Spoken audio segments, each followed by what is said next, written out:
चिल्ला चिल्ला कर विदुर जी रोने लगे, क्योंकि उस समय तो गंभीर शांत हो गए। जब उद्धव जी चले गए तो विदुर जी रोने लगे। मूर्तिमान अवतार विदुर जी महाराज संपूर्ण तीर्थों का भ्रमण करते हुए जब यमुना के पावन कुलीन पर आए तो वहां उद्धव जी को रोते हुए देखा। बृहस्पति शिष्य जो संपूर्ण ज्ञान से युक्त हैं, भगवान श्री कृष्ण के मित्र जो संपूर्ण भक्ति से युक्त हैं और श्री कृष्ण प्रेम की मूर्तिमान स्वरूप जो गोपी जन हैं, उनका सत्संग जिनको प्राप्त हुआ, ऐसे प्रेमी महाभागवत इस तरह उदास, खिन्न और रोते हुए ये देखकर विदुर जी को बहुत ही घबराहट पैदा हुई कि ऐसा महाभागवत किसी विशेष परिस्थिति में, वो विशेष परिस्थिति सबसे विशेष हो सकती है, क्योंकि साधारण द्वंद्वों में तो भक्तजन ही निपट लेते हैं, निंदा स्तुति मान अपमान लाभ हानि सुख दुख, ये तो भगवत स्वरूप है। भगवान ने उद्धव जी को कहा है कि उद्धव जी मेरे से अणुमात्र भी कम नहीं है। ऐसे उद्धव जी ने देखा महाभागवत धर्मराज का स्वरूप साक्षात विदुर जी खड़े हुए, हृदय से लगाया। विदुर जी ने कहा, उद्धव जी आपकी स्थिति देख करके हमें बड़ी घबराहट हो रही है, आप बताइए क्या बात है। तो उन्होंने भगवान की लीलाओं का गायन करते हुए बताया कि आज मैं श्री कृष्ण से प्रगट में रहित हो चुका हूं, अर्थात भगवान श्री कृष्ण अंतर्ध्यान हो चुके हैं। और आपने जिन जिन का परिचय पूछा,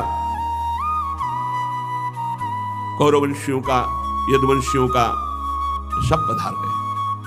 भगवान के काल ने सबको समेट लिया है।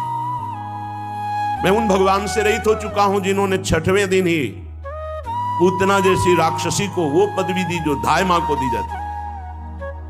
इनसे बढ़कर कौन दयालु होगा जो विष पिलाने आ रही है उसको परम पद दे रहे हैं जो मां को मिलना चाहिए। तृणावर्त, अघासुर, बकासुर, धेनुकासुर, प्रणम्बासुर, इन सब का उद्धार करने वाले मैं श्री कृष्ण से रहित हो चुका हूं। कालीदह में ऐसा विष प्यास से व्याकुल होकर गौएं, बछड़े, सखाजन, ग्वाल बाल ये सब जल पिए और सब का प्राणांत हो गया। भगवान ने देखा कि अरे तुम मेरे लीला विहार की भूमि को दूषित कर रहा है। अपनी अमृतमयी दृष्टि से एक क्षण में समस्त सखा, ग्वाल बाल, बछड़ा सबको जीवित कर दिया। उनको ऐसा लगा मानो मैं सो के उठाऊं। किसी को यह भान नहीं हुआ कि हमारा शरीर पूरा हो गया था। भारी विष, ऐसा कालीदह का विष था कि ऊपर से अगर पक्षी उड़ जाए तो गिर के मर जाए, ऐसा धुआं उठता रहता था विष का। भगवान उस दह में कूदे, कालिया के मान का मर्दन करके उसको आज्ञा करी, यहां से रमणक द्वीप जा, और संपूर्ण कालीदह के जल को विष से रहित अमृतमय कर दिया एक दृष्टि मात्र से। भगवान की अमृतमयी दृष्टि है। श्री भगवान ने बड़े बड़े तपस्वी जन, मुनि जन, ब्रह्म ऋषि जन, परमहंस जन और यहां तक कि स्वयं ब्रह्म विद्या जो गोपी बनी आकर, ये गोपी कोई साधारण नारी नहीं है, ये दिव्य महात्मा है जो गोपी स्थिति को प्राप्त हुए। आप ऐसा समझो जैसे राष्ट्रपति पद है, कोई स्त्री पुरुष नहीं, वो पद है, उसमें कोई भी जा सकता है। हमारे भारत का कोई भी अधिकार, वो एक पद है, उसमें कोई भी जा सकता है। ऐसे ही गोपी एक पद है, गोपी भाव एक पद है। जैसे सखा भाव तो लगता केवल पुरुष जा सकते, नहीं, कोई भी बालक, वृद्ध, स्त्री, पुरुष, कोई भी भगवत सखा भाव कर सकता है, कोई भी दास्य भाव कर सकता है। ये पदवियां हैं, महान प्रेम रस मार्ग की ये पदवियां हैं, भाव स्थितियां। शांत भाव, दास्य भाव, सख्य भाव, वात्सल्य भाव, गोपी भाव। भगवान ने उन ऋषि मुनि, उन श्रुति की ऋचाएं, उन परमहंसों की जिनके हृदय में कांता भाव प्रकट हुआ, उनको वंशीनाथ से मोहित करके अद्भुत रास सुख प्रदान किया। ब्रजवासियों को सुख प्रदान करते हुए श्री भगवान प्रगट लीला में 11 वर्ष तक ब्रज में। उद्धव जी विदुर जी से कहते हैं, इसके बाद भगवान श्री कृष्ण अपने माता पिता देवकी वसुदेव को सुख पहुंचाने की इच्छा से बलदेव जी के साथ अक्रूर जी के द्वारा मथुरा पधारे। वहां शत्रु समुदाय के स्वामी महाबलवान कंस कोई साधारण बलवान नहीं था। कोयलिया पेड़ हाथी 10,000 हाथियों का बल रखता था।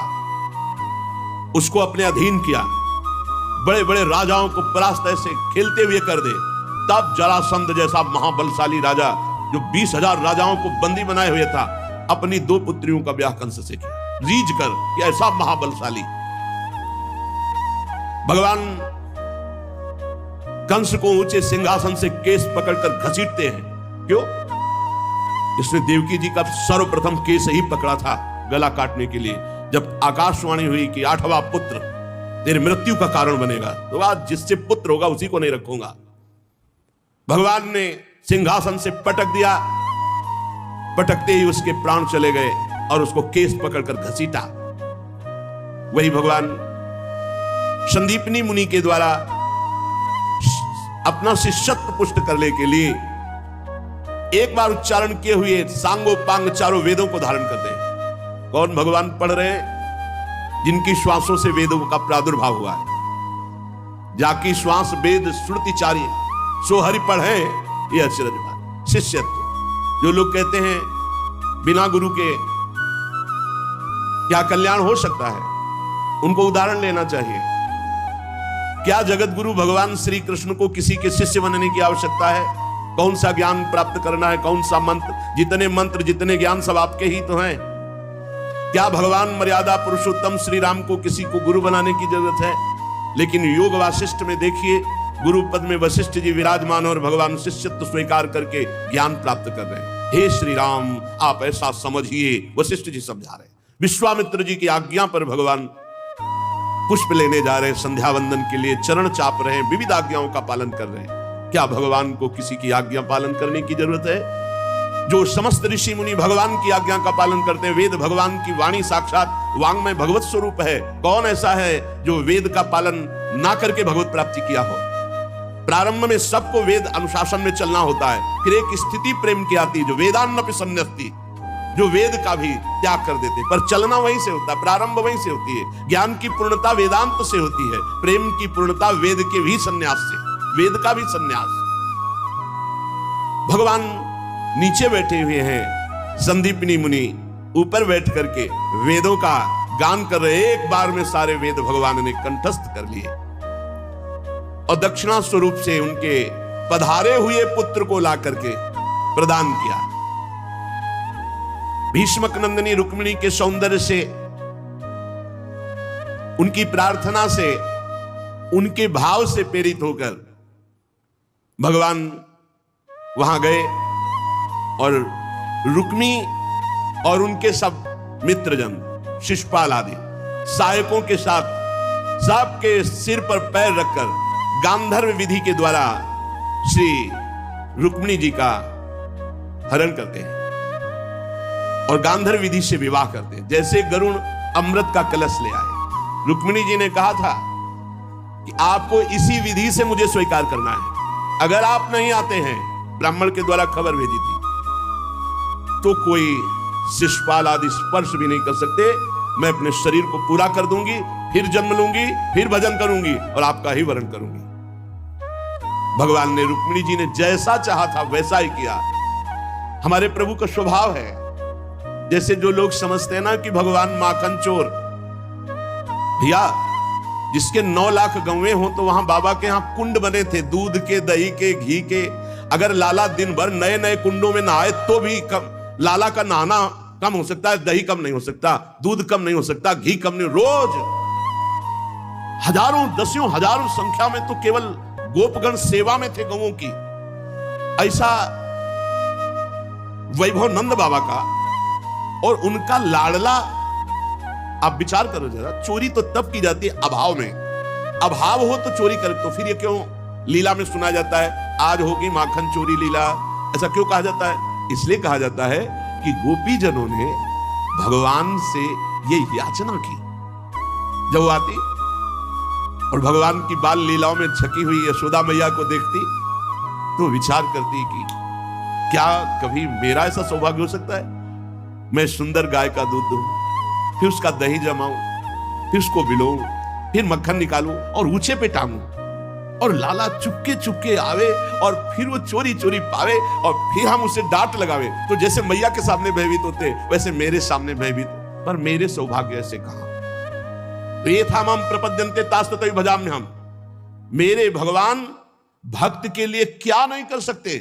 जब रथ हाँक सकते हैं, चरण चाप सकते हैं, अपना प्रण विसार सकते हैं, तो उस गोपी जनों की भावना पूर्ति के लिए वो चोरी चोरी जाना सखाओं के साथ। ब्रज के बंदरों को बुला लेना। और रामावतार में 14 वर्ष भगवान कभी नगर से बना हुआ भोजन नहीं पाया। आदेश था 14 वर्ष विशेष उदास जीवन व्यतीत करना। भगवान ने पादुका नहीं पहनी, भगवान कभी किसी नगर में नहीं गए, किसी नगर में नहीं। जब सुग्रीव जी ने बहुत प्रार्थना की, विभीषण जी ने प्रार्थना की, लक्ष्मण जी को भेजा राज्याभिषेक के लिए, भगवान ने। यहां सखा स्वरूप अपने बंदरों को बुलाते, सब आसपास खिड़की के लग जाते हैं, भगवान उनको पवाते हैं, भगवान सखाओं को पवाते हैं, आनंद उत्सव मनाते। और ये गोपी छुप कर देखती, जब देखती हाँ खा चुके, अब भागने वाले हैं, बस सामने आ जाते। पर वो वैसी डरपने की लीला करते, हाथ पकड़ते, चल बहुत प्रवीण बनता है ना, आज मैया से डांट लगाऊंगी, तेरे हाथ जोड़ू गोपी, मैया के पास ना ले जा। यही सुनने के लिए प्रभु भय का स्वरूप धारण करते हैं, विनय करते हैं। गोपी आनंद मगन हो जाती है। कोई कोई तो बहुत ही प्रवीण है, इतने पे नहीं छोड़ते, आज तो मैया के पास ले ही चलो। अब आगे जा रही तो बड़े बूढ़े जब आते हैं तो पहले प्रथा थी घूंघट की, अब हाथ सखा को एक बुलाया और धीरे से हाथ बदल दिया, आप जाके पहले से ही शयन की लीला की। अब वो गोपी दरवाजा खटखटाती, मैया, हाँ इधर लाल जो बोलते, मैया बहुत भूख लगी है, वो देखो दरवाजे पे कोई आया, मैं देखती हूँ। और वो ऐसे कहती थी, मेरा लाला चोरी नहीं करता, मेरा लाला बड़ा सीधा है, देखो आज पकड़ के लाई हूं। यशोदा भैया हंस रही है, तो भैया तुम्हें हंसी क्यों? बोले किसको पकड़ के लाई? मेरा लाला है। अरे मेरा लाला तो अंदर से। पूरे ब्रज मंडल को आनंद में डुबोए प्रभु।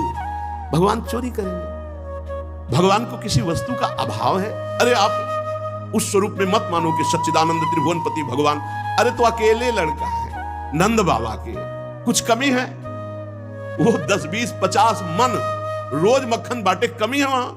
बाबा के 9 लाख गौ, 9 लाख गौएं, और ऐसे तो नंद बाबा केवल, और नंद बाबा के भाई है, और सबकी गौएं हैं। अरे लाला के पास कभी क्या है? हमारे प्रभु अपने भक्तों को सुख प्रदान करते हैं। रुक्मिणी जी ने जैसा चाहा वैसे ही भगवान ने उसी विधान से रुक्मिणी जी को स्वीकार किया। स्वयंवर में 7 बिना नथे हुए बैलों को कब्जे में करके नागनिजिति सत्या से विवाह किया। इस प्रकार मानभंग हो जाने पर मूर्ख राजाओं ने शस्त्र उठाकर राजकुमारी को